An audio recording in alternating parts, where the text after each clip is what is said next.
The Imprint Margaret Root Brown reading series is proud to announce a night with two renowned poets, Jennifer Chang, who won the William Carlos Williams Award, and Naomi Shihab Nye, National Book Award finalist and former U.S. Young People's Poet Laureate. Hear them both live on March 3rd at the Alley Theater. Tickets are only $5 and free for students and seniors. There's also going to be a book sale thanks to Brazos Bookstore and a book signing where you can meet the authors. Visit imprint.org for more details. That's imprint.org.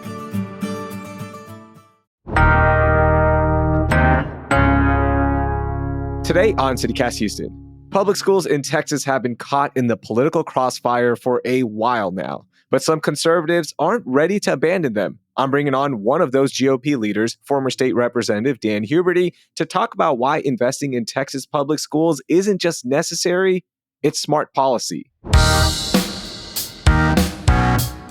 It's Tuesday, February 18th. I'm Raheel Ramzanali, and here's what Houston's talking about. Hey, Dan, how are you? Good morning. I'm great. Doing well. Thank you. Yeah. You built your public career in education, first on the Humboldt ISD School Board, then in the Texas House, and now lobbying for school districts at the legislature. Mm-hmm. So you know a lot about the state of public education. Just how bad are the budgets for school districts in Houston and around Texas right now? Well, it's interesting. Over the years, and I've been through the ups and downs, my first session was 2011, and that was pretty bad with the funding cuts that had to be made. And that was a result of the recession that we were coming out of. And so you've seen, since that period of time, data that shows that there's been, over a 40% increase in funding that's gone into education during that period of time. So there's been an investment in education. Obviously, 2019, there was a significant impact of funding in education when we passed House Bill 3. And so there's been a lot of various money that's gone in over the last several years. And I think, though, what everybody's talking about is last session. And there was new money that was put in, but obviously what happened last session was the main bills, which were originally House Bill 100 and then certainly House Bill 1 at the end of the special sessions did not pass. And so that was the big impact related to funding. So we know that in the discussions we've had with school districts that, more than 70% of the school districts right now have adopted deficit budgets. Wait, more than 70% operating at a deficit right now? We think it's higher than that. And that's statistics that we gathered from talking to the districts that we represent. We work with a lot of districts on their financial budgets and things of that nature. And so we've seen that impact associated with that. And on top of that, because of inflation, because of a variety of different things, school districts have continued to prioritize, increasing teacher pay and things of that nature. So, but it will be important this session that new funding goes into the system to help these districts. Before we talk about new money for public schools, let's talk about how they could lose money, and that is the school vouchers program. Now, Texas lawmakers are making a push to pass this along, and the school voucher bill looks like it has all the momentum it needs. Mm-hmm. I've been talking about it on the podcast a lot. It's something that I deeply care about, and it would send $1 billion in public money to help families pay for private school tuition at about $10,000 each. What's your take on the school vouchers program right now? Well, the history of this has gone on for many years. They've talked about as an educational savings account. That's the way it's identified. There is a difference between what a voucher is and an educational savings account, but they've been going through and talking about and passing it. The Senate has already passed it out of the Senate, sent it over to the House. We've looked at the bill, we've read the bill and gone through it. We're obviously want to work with the members of those committees to make sure that there's some additional provisions that are put in place. I'm concerned about a couple things in there. There's an accreditation discussion that should be had, I think, associated with that. But it's a program designed for initially 100,000 students. It wouldn't be implemented until the second year of the biennium because it's identified for $10,000 a student, $11,500 for special needs student. Mm-hmm. And, so it's a pretty robust program, and it's identified as a universal program. There are provisions. They did tier it.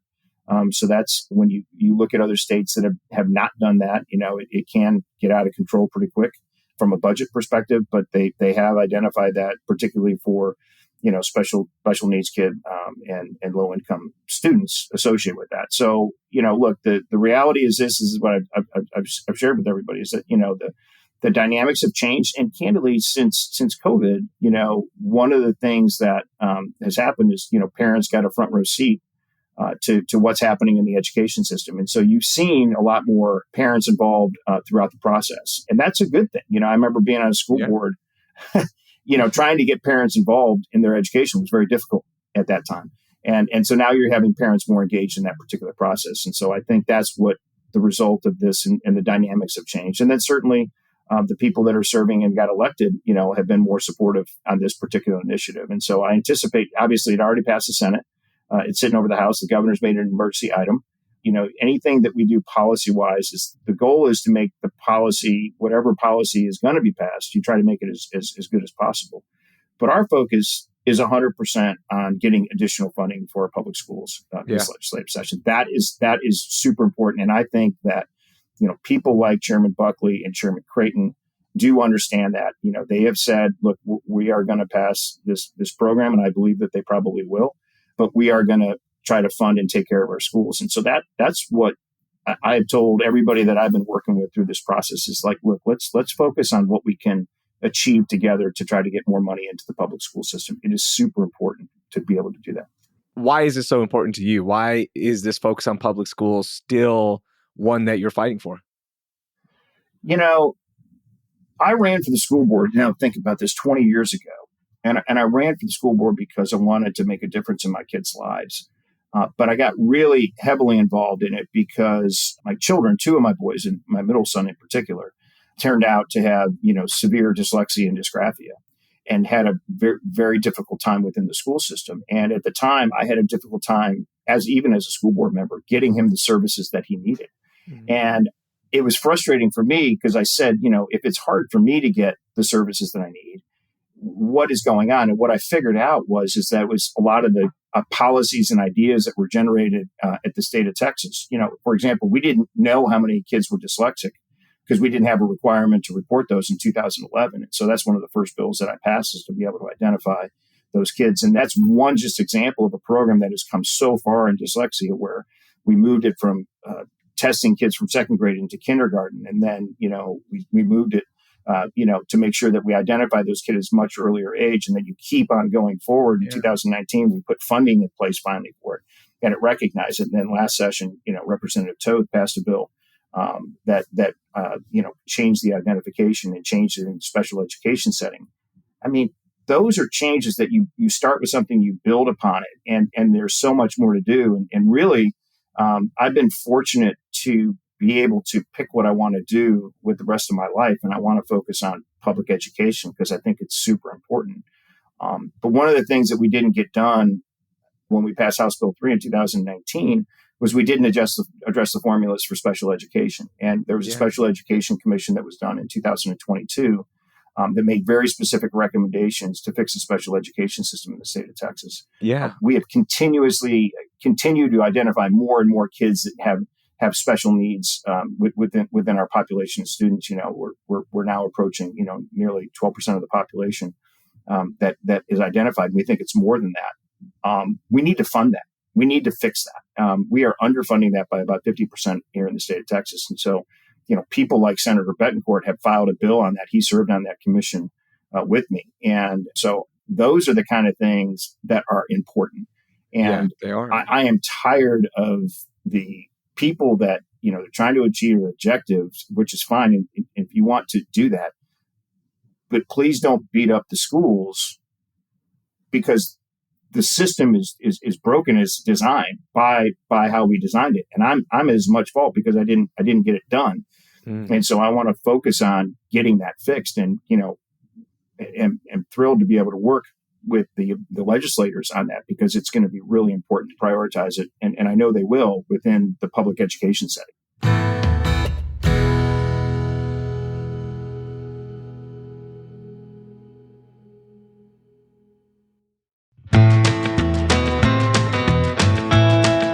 Look, there's no place like Texas, except when it comes to skiing or my personal favorite, snowboarding. And I get it, you're heading to snowier pastures, but before you leave Texas, grab one last taste of the real Texas in Amarillo. If you love a good Texas road trip like me, then Amarillo needs to be on the top of your list because it's quirky, wild, western, and a spontaneous city. I mean, where else can you spray paint a Cadillac, cruise down Route 66, and even find that perfect cowboy or cowgirl hat for rodeo season? Here's a pro tip for me. If you're driving to a ski destination, make sure you stop at Palo Duro Canyon right outside of Amarillo and hike in the second largest canyon in the U.S. Heck, I think you should stop on the way back as well because of how amazing it is. After that hike, be sure to carb load on some Tex-Mex and then pop into a speakeasy in Amarillo and grab a well-deserved drink. The mountains may be calling, but Amarillo will make you proud to call Texas home. Start planning your trip to Amarillo at visitamarillo.com and après ski into the real Texas. What sort of promises have you made to yourself this year? Maybe get in better shape or eat healthier, save more money, travel somewhere new. What about discovering a new culture by learning a new language? With Babbel, you can do that in just a few weeks. I'm CityCast CEO David Plotz, and I'm having such a good time learning Spanish on Babbel this year. I'm taking a trip to Mexico City in the spring, and Babbel is giving me the Spanish foundation that's going to make my trip so much better. Babbel's quick 10-minute lessons, handcrafted by more than 200 language experts, get you to begin speaking your new language in 3 weeks, or at whatever pace you choose.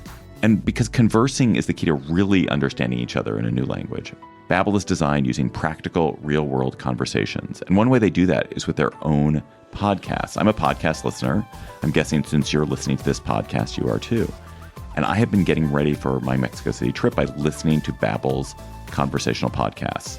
There's a short conversation you listen to, then an instructor talks you through what happened, and then you listen again, and then you catch everything when you listen that second time. There's also a great read-along transcript, too, which I love.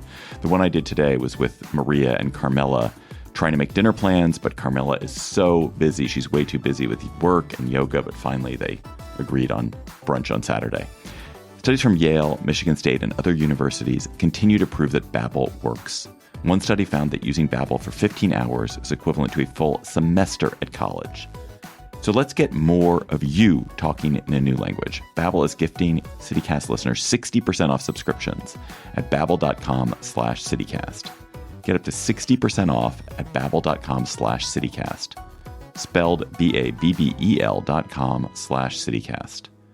Babbel.com/CityCast. Rules and restrictions may apply. So how can Texas fix special education funding? What did the Commission on Special Education recommend? And do you think state lawmakers will follow through?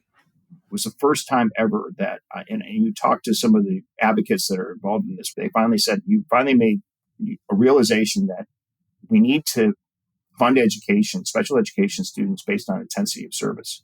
Because when you lump in kids into a bucket and you say, everybody's got this, autism, or everybody's dyslexic and dysgraphic, or everybody has, cystic fibrosis, or, pick something, pick some issue that would qualify them for special education. They are not all at the same level. You could have an autistic child that is highly functioning that can be mainstreamed, or you could have a nonverbal autistic child, but they were qualified in the same bucket, from a perspective of where it's at. But it's based on the intensity of service that is required for that student. And most people don't know this right now. We actually, in Texas, actually have theoretically a voucher system in place right now. We have over 400 kids that are privately placed because school districts don't have the ability to meet that school district in particular doesn't have an ability to meet their needs. It's all across the state of Texas right now. But the problem with it is that, and this is the other thing that we identified, is that the average cost is over $200,000. It's crazy because we haven't actually gone and looked and be able to figure out how do we meet the needs of those students in that population. We have federal requirements under IDEA, which is the Individual Disability Education Act, that requires that we are provided free, efficient, fair education for all children. That includes kids with disabilities. And so we have a wonderful opportunity, in my opinion, if we adopt the report or the majority of the report. And again, as I mentioned, Senator Betancourt has already filed a bill to be able to deal with that. And I've read it, and it hits the mark, right? It's very important for that to be able to be where it's done. And I know that there's another bill coming on the House side that's going to be very similar to that. And so my hope is that it gets it will get its, I believe it. I believe this is happening. I'm like really super optimistic this session. I really am, because I recognize that The opportunity for public education is to say, look, if you want, you can do whatever you want if that's what you're going to do. This is the policy that you're going to make related to ESAs. That's fine. We're just saying that we're putting sunshine on these things. And so special education is a huge deal. One of the things that came out of the report that was really fascinating to us is that we finally had data and did an analysis. And what we figured out that school districts were spending 50% more on their special education services than they were getting funded on based on the current funding models right now. Oh, wow. Which was to the tune of about $1.7 billion in 2022. It's now grown to about $2 billion. So what does that mean for public schools? And so this is what I would say. So think about this for the people that are very critical of public schools. We are required, if a child needs to be picked up on a bus, to pick them up. And so we will send a bus to go get a child that may have an aide on them to get that child on the bus and then bring him to school. And there may be only 1 or 2 children on the bus, but we are required under law to be able to have to do that. Think about that for a second, the cost associated with that.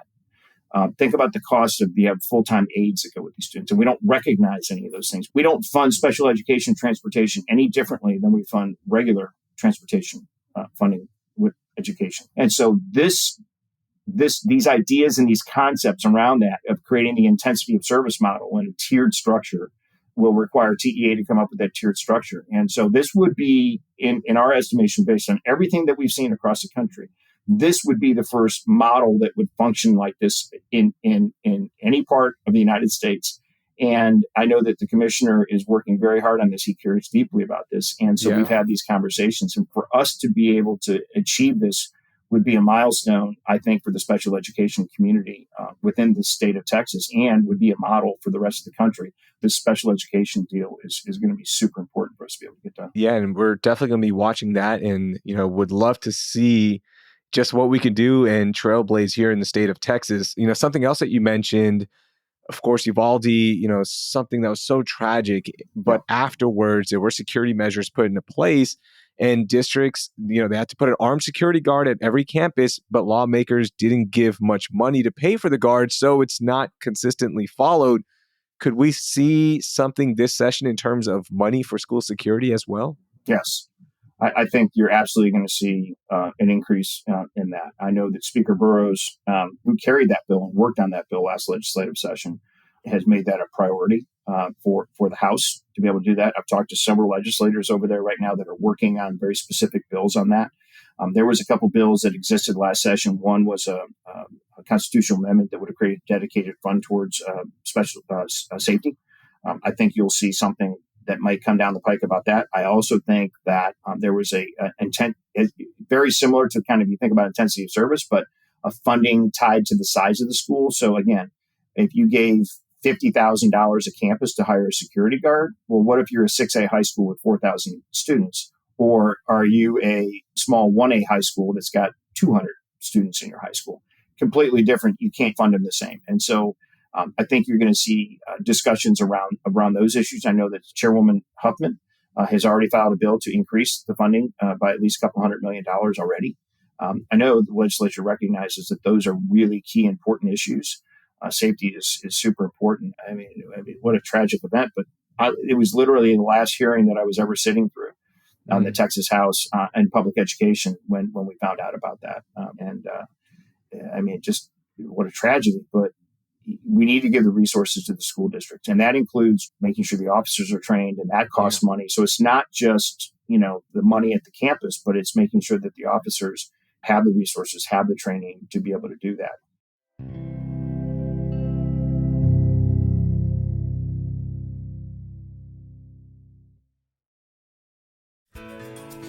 Remember last year's amazing trip? That cute first birthday party? All those photos, all those memories can be freed from your phone with a Shutterfly photo book. Rediscover and share your favorite moments with those you love. You'll be amazed how easy it is to make a photo book with Shutterfly and enjoy it for years to come. Get 40% off orders over $29 with code POD40 at Shutterfly.com and make something that means something. Build a routine with Ollie that supports your wellness needs, like getting your daily vitamins and minerals with Ollie's multi-gummies, or keeping your mood upbeat with all the vitamin D in Hello Happy. Give your gut health some support with probiotics, and wake up feeling refreshed after taking Ollie Sleep. Do wellness on your terms. Find Ollie at a Walmart or Target near you or at ollie.com. These statements have not been evaluated by the Food and Drug Administration. This product is not intended to diagnose, treat, cure, or prevent any disease. Let's go back to school vouchers, or as it's technically called, education savings accounts, or ESAs. The initial plan would cost $1 billion, but what do you think the real cost is going to be? Well, they do what they call a fiscal note. And within the fiscal note that they have in the current, as I've seen it, it starts at $1 billion and then it moves to about $3.5 billion. And that's over a 4-year period of time. And so the way that it's been designed, though, is that it's by appropriation. And so this is important for everybody to understand, or the difference between how the public school system is funded and how this would be funded. The general traditional public education student, charter school student, online student, anybody within the public education realm is based on formula funding funded through the Permanent School Foundation, which is created through statutory requirements to what we call the basic allotment. The basic allotment is the funding, which is now $6,160 per student. So the basic allotment is the basic amount that the state funds for every student in public education. And then what? Then you add all the weights on there, because then they add what they call the weighted average daily attendance. And that's how we fund kids. You know, you show up to school, we fund you for that. And then they also have what they call the weighted average daily attendance. And so I'll give you an example. You may have a child that we would be rated as dyslexic. And so you get a 0.1 weight associated with that. So you get another $616 for that kid. Or they may be bilingual, or they might have other special education services, or free and reduced lunch. Okay. All of those things add to the weights, which is how you build up to the funding of, north of $12,000 per student. And so that is funded that particular way. The way that they have funded the ESA program is it's based upon just a flat $10,000. And that is through appropriation. And so the only way that the program can increase is that the legislature would have to vote for that. And so if you look at the fiscal note, the way they've done that, they made the assumption, a couple assumptions. One would be is that the amount of students that would qualify through the tiered program would cap out in the first year at 100,000. And then they made the assumption that they would do an initial appropriation based on waiting lists or the number of students that would be able to qualify for that under the income calculations and everything else. And I listened to the explanation of it when they brought that into the Senate committee. And so they were very clear about that. It's like, this would expand through appropriation. So they'd have to come back every year. It's not automatic. They'd have to come back every year and they'd have to continue to vote on that, which I think is important.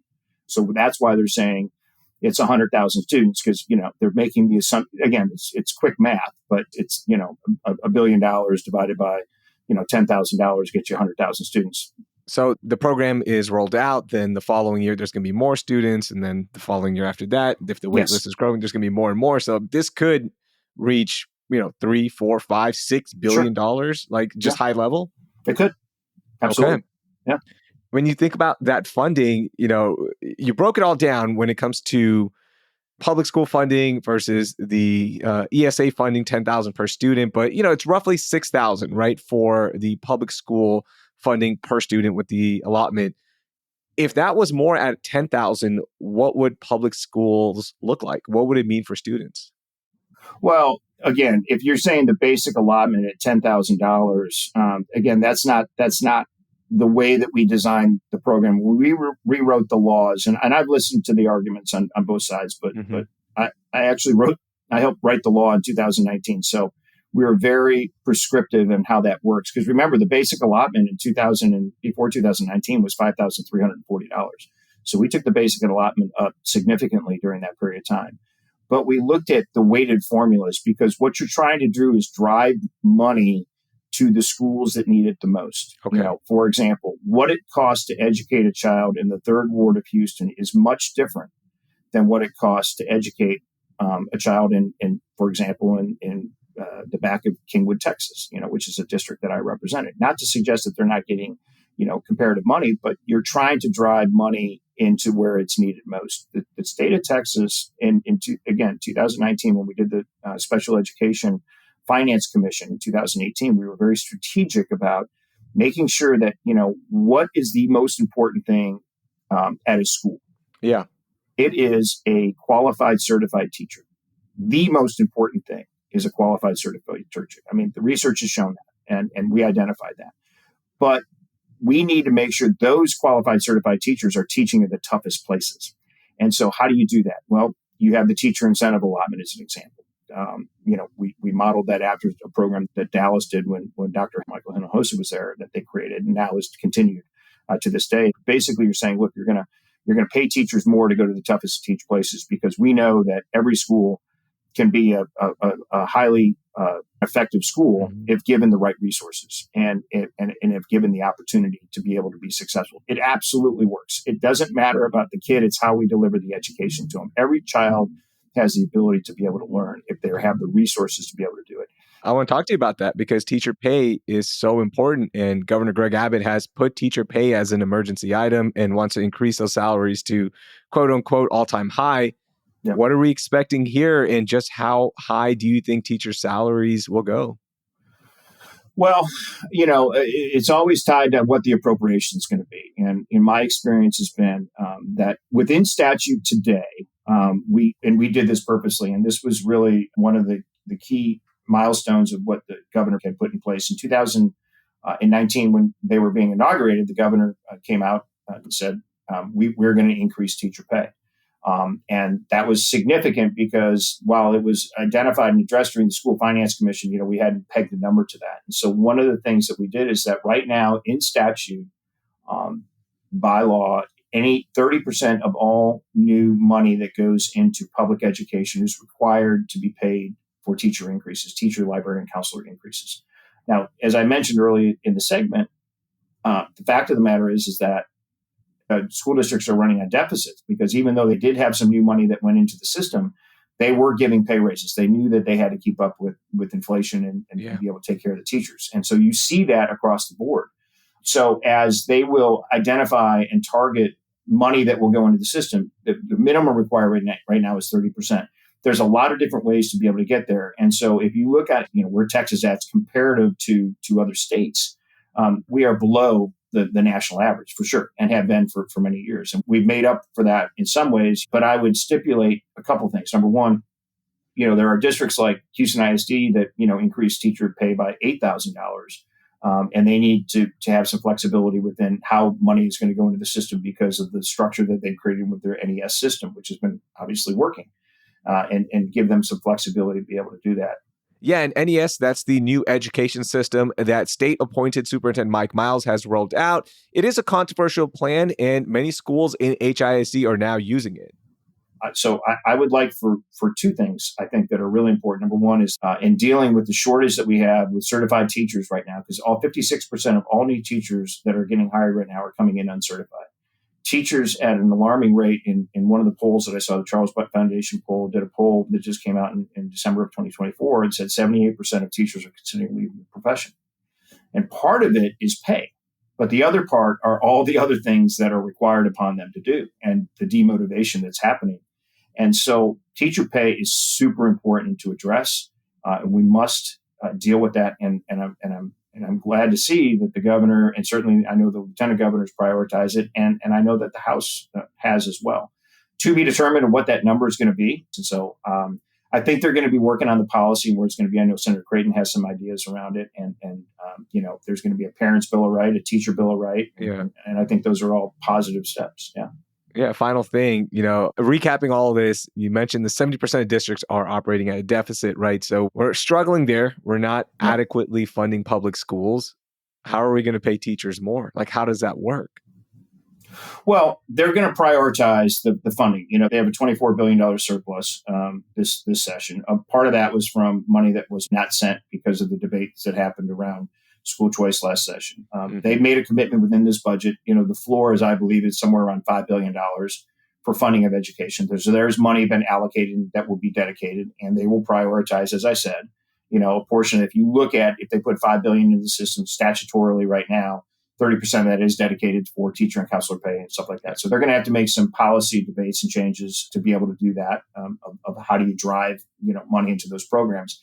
And then they're gonna sit down just like I did when I was there, and as we talk about what drives that. But the schools, the public education community recognizes the importance of having their voices heard.